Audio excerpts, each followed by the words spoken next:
Government and abroad nursing aspirant, watch this few second video IV fluid types and uses, and you will never do a single mistake. So what are the type of fluids? We have hypertonic, isotonic, and hypotonic. So what is isotonic? Which is 0.9% or equal to the concentration or osmolarity. What is hypertonic? High in concentration or osmolarity, which is more than 0.9% normal saline. What is hypotonic?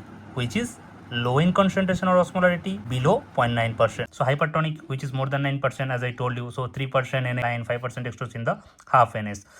If we see the isotonic, which is our normal saline 0.9%, and RL, which is ringer lactate, and 5% dextrose in the water. So here there is a catch. When you are starting, it is starting with the isotonic, but it turns in the hypotonic. So 5% dextrose we can see in isotonic as well and in the hypotonic. The hypotonic examples, how osmolarity works here in hypertonic. So we can see here, this is the cell. So intracellular fluid will come out to the extracellular fluid. How? Because it is a hypertonic, right? High concentration. So how osmolarity works?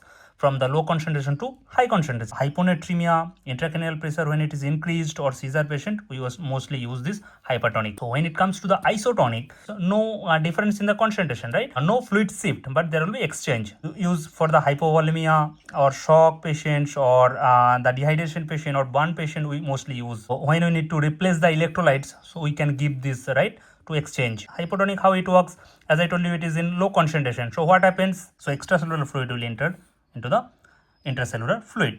Mostly we will use for the hypernatremia patient. So the main risk in hypertonic is cell dehydration or shrink, because the fluid is coming out. In isotonic, more chances of fluid overload or glucose increase. And what is risk of hypotonic? Cell swelling or rupture can happen. More input of the fluid into the cell, right? So I hope it is clear now.